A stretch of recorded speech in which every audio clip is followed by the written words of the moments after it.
Poštovanje, veliki pozdrav. Evo, referiram se na moga Savla i Judu Iškariotskoga, koji je postao moja stjena.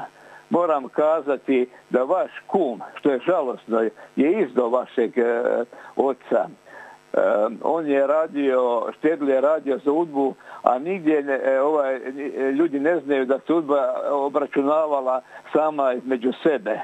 Nije on bio nikakvi hrvatski emigrant što se tiče Štedla. To se mora istražiti i reći istina. A što se tiče ovog moga Savla i Jude Iškariotskoga, koji je kao sjena, koji želi mene ispravljati, koji se ne predstavlja ni imenom i prezimenom, znači ne postoji čovjek uopće imenom i prezimenom, tu nešto govori, a on je za mene jedan mali crveni komunistički miš.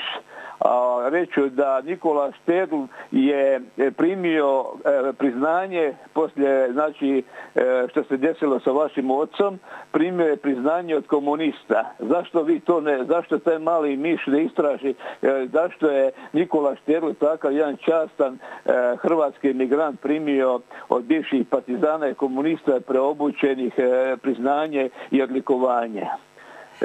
Treba istražiti šta je Nikola Štedl radio i čime se je bavio. Nije to sve bilo što se tiče migracije, ali moramo reći istinu. I ova gospođa što govori da je jezikoslovac ne govori isto istinu. I ne može se u Podravini i u Zagorju govoriti levo i ekavica. To je čista ekavica.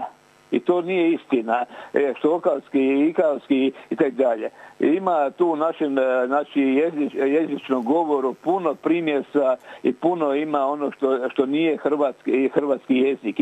I to se mora reći. To sam htio kazati, da vašega oca je, što je žalosno, izdao je kum i to se mora istražiti.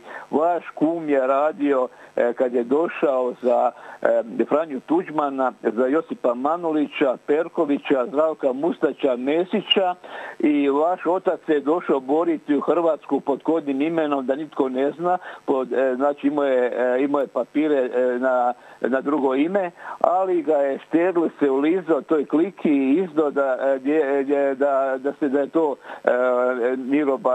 Miroslav Barešić. Evo, uskoro će se saznati sva istina, trenutno ne mogu o tome još pričati, ali vjerujte mi da će uskoro biti na sva zvona obavješteno sve. Ono što vi kažete da on vama pomagao, to može biti samo licemjerno i znak nekakve krivnje i tako dalje. Ja nemam razloga nekoga krivo optuživati, nemam razloga pričati gluposti. Ja sam čovjek koji govorim istinu i govorim istinu 30 godina i moje riječi su vrijedile i 30 godina i sad vrijede i vrijedit će u budućnosti.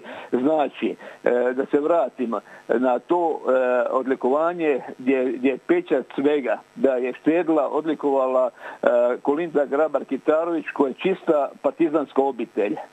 I zna se ko je podržavao Kolindu, ti partizani, Manolić, Mesić, Tuđman. Lijepo je ona jedna žena rekla jučer u emisiji da oni imaju firme u Engleskoj, ja sam to znao. Oni imaju firme u Engleskoj i Mesić i Kolinda i tako dalje. Imaju oni novce vani, imaju u Ženevi novce u bankama, imaju na Cipru novce, milijarde što su ukrali od Hrvatske. A ovaj što govori, komunjara... Morat ćemo se malo vratiti na temu, evo ovo danas nije tema. Hoću, samo da ono što meni spočitava, ovaj narod su do krvi opljačkali ti bivši komunisti i morate znati da ove 34 godine da je to jedno novi Bleiburg protiv Hrvata. Doviđenja. Hvala vam lijepa što ste nazvali, doviđenja.